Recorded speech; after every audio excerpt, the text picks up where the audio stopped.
kasi. So, pupunta ako sa kanyang lugar. Ang taray mo, parang NHK. Diba?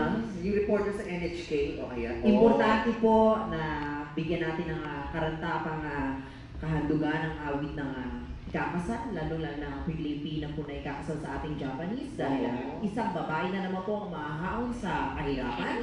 Ay! Ano mo ba? I'm proud to say na kundi dahil sa Japan, wala po kaming ganitong mga dibdib. Ang mahal-mahal nito, 150,000 po aabutin. 75 po ang kaliwa, 75 ang kanan. Bakit mo nasabi? Ba't hinap-hap mo? Siyempre, installment to. At sabi naman yan. Akala ko una yung kaliwa lang. Okay. Spotlight, kaya, ay hindi. Hindi na. Abot. Tema song, Gorimasu ka? Pangako, Regine Velasquez. Pangako, hindi kita titiwan. Hi. Alam niyo ba yun, rhythm section? Oo. Alam niyo yun? Pangako, ikaw at ang SSS, paghikat ng bayan. Wala niya alam. Hindi. Nakakaloka yun.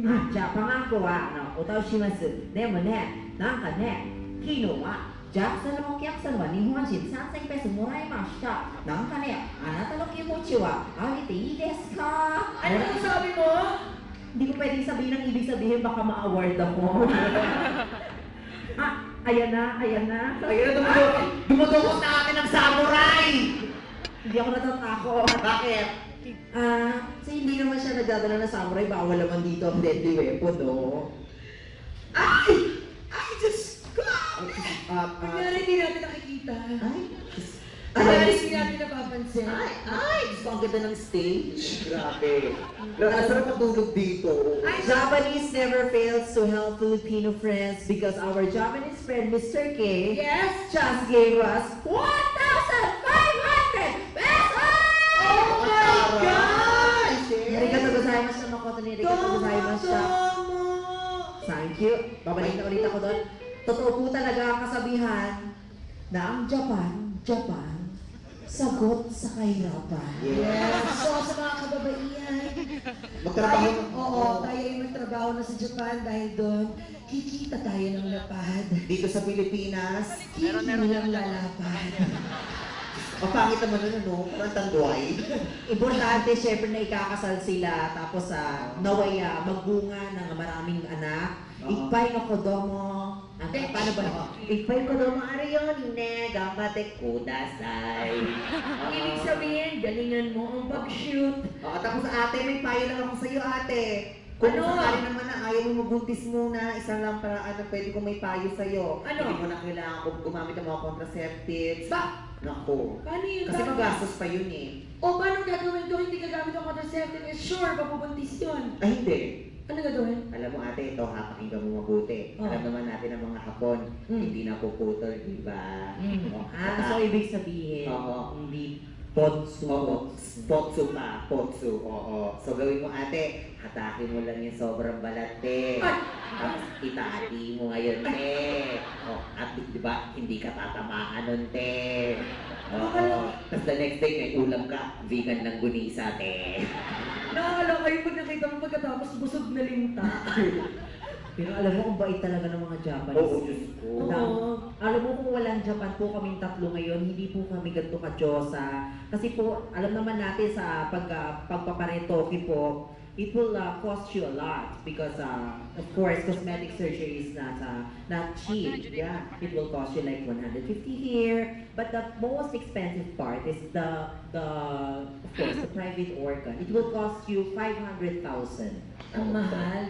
So when I went to the hospital and of course I wanted to become a real woman, ang pera ko lang pong dala nun 10,000.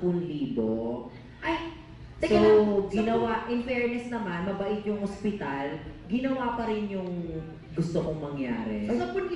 At tawag? Nakamura ka doon, so pepe ka natin. Ay hindi, isang itlog ko lang tinanggal. Ay! Kaya pala mo sinasabi ko sa akin isang araw. Kaya pala nakita kita, hindi pantay yung lakad mo. Wala na pala yung kaliwag. Hindi naman dahil sa itlog yun eh. Mataas ng uric acid ko. So ano yung tsura niya ngayon? Kaya, pag umuubo ko, isa lang gumagalaw. Ano ginawa mo? Nilagyan ko ng bulak. Ayan, pantay ka na.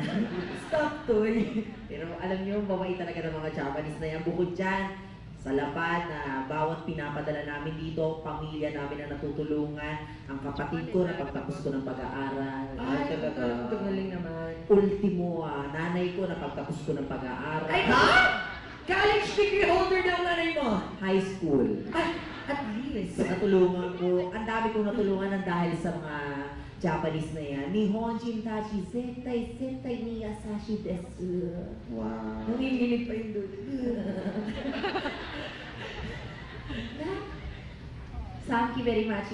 1500ペースもらいました。誠にありがとうございました。死ぬまで絶対にあなたのこと忘れないです。 Ano sinabi mo?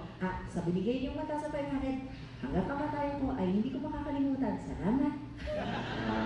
Ang galing mo naman. Parang mo magkapunti. Magkatono, Tagalog at saka Hapon. Salamat. Kahapon si Jack nagbigay din. Oo. Gusto ko kakaiba yan. Tapos nagtanong nga kung may isang kasama siya kahapon kung totoo raw ba to. Ano sabi? Ginanyang-ganyan niya. Oo. Diyos ko. Tapos sabi niya, tinanong niya pa nga kung nagagalit ka ba. Ano sabi mo? Ang sarap. Ano sabi ng Hapon? Siyempre hindi ka sumagot dahil nga slight, alam mo na. Siyempre, I keep my image as a wholesome virgin. Virgin saan? Sa ilong? I'm virgin, you know?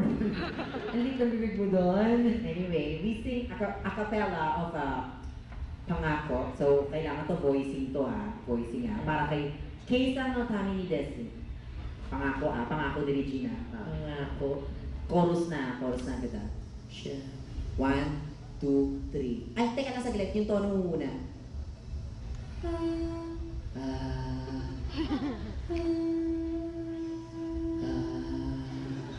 Pasensya na malat ako, maraming buhok. Sabi ko,